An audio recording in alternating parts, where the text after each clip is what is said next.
We got Park University in there as well from Missouri. A couple schools from Nebraska.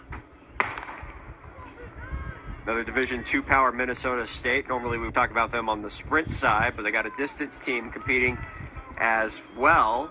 You also got Cornerstone from Michigan, Sioux Falls out of South Dakota, Truman, Concordia, Moorhead, Bemidji State, and as Dan pointed out, the couple of Nebraska schools, Wayne State and Bellevue. So again, mixture of junior colleges, Division II, NAIA programs. Although, I mean, in this day and age of the transfer portal and, you know, with athletes going everywhere, it seems there's a lot more of an even playing field for some of these lower tier schools, regardless of the division. Well, and I think we're going to see a little bit more of that, certainly, with roster limits coming into effect. You know, these big Division I teams can no longer have 60, 65 athletes, you know, there, because they want to scholarship as many people as they possibly can. And, you know, some of the teams are really planning for it, doing it now, but until those are really enforced, you know, but when those are really enforced, then I think we're going to see some of the, you know, smaller schools take advantage. And one of those schools, you know, I think about this, but, you know, I think about a school like Western Washington. You know, it's like, oh my gosh, they show up to these indoor meets and 150 student athletes, you know, 150 kids on the track team. It's just like, oh my gosh, these smaller schools are going to be the beneficiary of some of the big D1 programs that can't house everybody. I appreciate the Bellingham shout out, by the way. Being a Bellingham native myself, go Vikings, Western Washington. So our leaders, to no surprise, are the two teams from Iowa, and Iowa Western and Iowa Central. Iowa Central just there in second position. And just coming up onto the completion of the second lap of this opening 1,200 meter leg. And with how early the races play out in this one, you can imagine that the tempo picks up, because again, you get a feel of where everyone else is like over these first two laps in this 1,200 leg, and you can already see the gap starting to widen a little bit between Iowa Western, Iowa Central. And we'll get a better idea who is that team in third position.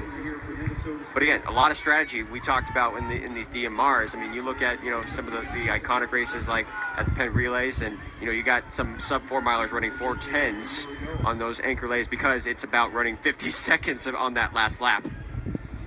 Well, and I'm seeing a big difference, you know, here in the distance medley relay. And if you don't think there's a lot of difference between indoors and outdoors, you know, this is really telling. And I kind of joked and said, look, it all comes down to your miler at the end. But here in all of the DMRs so far, we've seen some of these early leads. Teams are just not able to overcome these early leads. And I think indoors, people they stay more bunched up, and people are less active to jump out and try to take a big lead in that first leg in that 1,200 meters. And so I think the strategy outdoors just seems to be playing out just a little bit differently. Well, Iowa Central is starting to get swallowed up by the rest of the field behind, but Iowa Western continuing to hold that lead, and will now hand off for their 400 leg. So a great first leg by Hafsa Bortrich, 3:38.67, as it will be Alyssa Kulesa on that 400 leg. Cornerstone in second. Bellevue of Nebraska in third. And then Iowa Central back there in fourth. And you can see them start to spring out. But this is a lot more competitive of a race, Dan. There's a lot more 400 runners closer to each other. Well, look at Elise Conkle now for Cornerstone. She's really active there in second position. Looks like she's going to challenge for the front. A little too casual there for Iowa Western. Yeah, a bit aggressive, though, by Cornerstone on that curve, and it puts them into the lead. And Iowa Central getting themselves back into contact with Iowa Western 2, and perhaps going to pass them on the outside in 2. But it's Cornerstone in the lead in this 400 leg. They'll hand off. It'll go from Conkle to Haley Couillard for this 800. And now Iowa Central gets themselves back into this race after falling back a little bit on that 1,200 leg. Wow, strong 400 meter runs there, both by Cornerstone and Iowa Central. 56:03 for Iowa Central by Janae Dawes. So an excellent leg to get Iowa Central back in this race. And now Iowa Central just about maybe a stride and a half away from Cornerstone in that second position.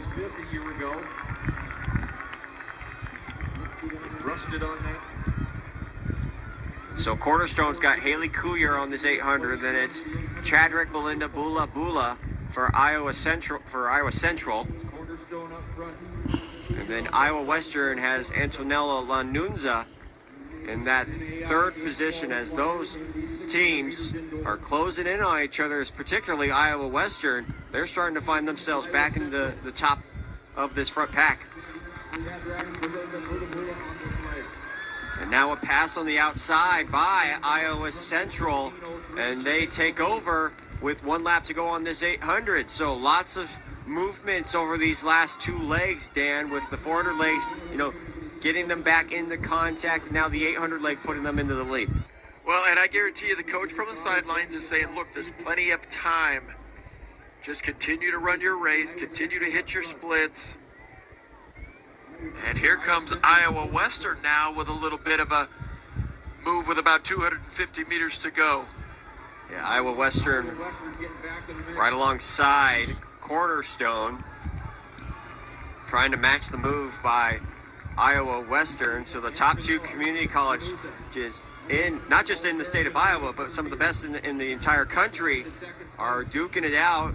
It's a rivalry as old as time between these 2 schools as they come down the home stretch for the final time on this 800 leg, and we'll get ready to hand off for the final time in this women's distance medley relay.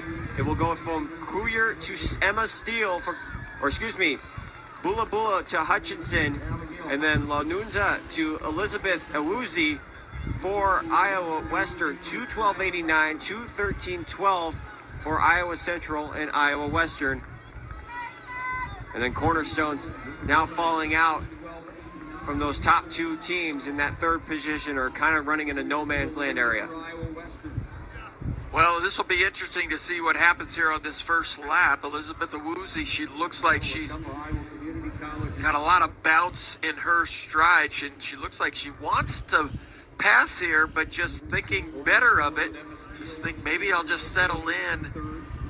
But here goes an overtake. Looks like she completely ignores you on that. Yeah, maybe it looked like Abigail Hutchinson was just absolutely fine letting somebody else take the lead here early on in the 1,600 meter leg.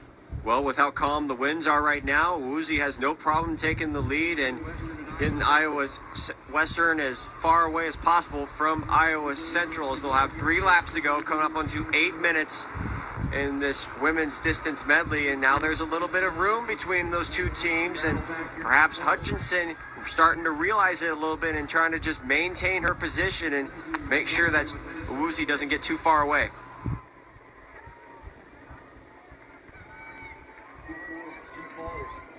So we'll head down the backstretch on this second leg, and now there's probably about 4 or 5 strides separating our top 2 teams. You see Cornerstone there in third, and picture Concordia Moorhead, Minnesota State in 4th, 5th. You got Bellevue back there as well. But it's these 2 community colleges from the state of Iowa, again, very familiar with each other. Cross-country powerhouses during the fall season. We got a chance to broadcast the junior college championships in cross-country this past fall. If you got a chance to watch that, that was a blizzard, literal blizzard. It looked like Hoth from Star Wars in The Empire Strikes Back. And those teams, Iowa Central and Iowa Western, had representatives all racing at those championships. Well, that's true cross country. I've got friends who say, well, why don't they put cross country into the Winter Olympics? Like, well, that's maybe going a little too far. But no, when you have to battle the elements like that, and especially when you don't see it very often, running in the snow may not be very fun for the participant, but sure is fun to watch. See on the right side of your screen, again, that lead is still with about maybe 10 meters, 15 meters between Iowa Central, Iowa Western. The other schools crossing the line and finishing up their second laps of their 1,600 meter legs. But as the race gets closer and closer to the end, you know, Hutchinson maybe has to start making some decisions here on whether to close that gap now or maybe wait another lap and a half. Well, just looking at some of the stats for Awuzie this outdoor season, she's run 2:18 in the 800 meters. She ran 4:33 in the 1500 meters Brian Clay Invitational. But a couple of 5Ks under her belt, but also a 10:42 steeplechase. So Awuzie, great range, a good amount of races that she could contribute in. Well, let's see what her 1600 speed looks like over this last lap as she tries to deliver Iowa Western the win over Iowa Central in this women's distance medley college division. Again, the lead really hasn't changed between these two teams. It's kind of stayed the same, but perhaps maybe they're starting to see some movement from Hutchinson. Is that gap closing, Dan? It looks a little bit like it. You see a little bit more of a sense of an urgency within Hutchinson's stride, but just when you think, yeah, she might be closing it down a little, Awuzie just kind of picked up her stride as well. Central and Western. Over the last 200 meters, the gap has closed by Iowa Central, and Hutchinson sense of urgency now and begins to pounce. And Hutchinson now just to the outside of Awuzie has given Iowa Central the lead with under 150 meters to go. Iowa Central, led by Abigail Hutchinson on this 1600 leg. She was patient, she waited, and responded at the right time to give Iowa Central the win in this women's distance medley college division. Well, smart running there by Abby Hutchinson. It looked like she was going to fall out of touch there. 10 meters, 12 meters, and I thought, you know, if she falls back any farther, she's not going to be able to make a run for it. But she just held her position, and then with about 300 meters to go, you could see her begin to build, begin to push into that kick as we get our rest of our finishers here in the college DMR. But nice running there and a solid win for Iowa Central, beating a cross-state rival. I don't know if it's really a cross-state rival, more so like you got Western and then the middle of the Regional. There we go. They're right there between each other. A couple of sub-5 minute 1600s on those last legs by both Hutchinson and Awuzie, 11:49.37 and then 11:50.83. Or excuse me, 4:57. I was reading the times that they were running. 4:57.28 and then 4:57.49 for those anchor legs. So we'll look back at this last leg. So Hutchinson actually had the lead for Iowa Central going into that leg. Then Awuzie was able to take over the next couple laps, and then it was just kind of like right down to the wire, similar to what we saw in the 4x1600s yesterday. Hutchinson waited right up until that final turn to make her move and then accelerate right past Awuzie and get that win for Iowa Central.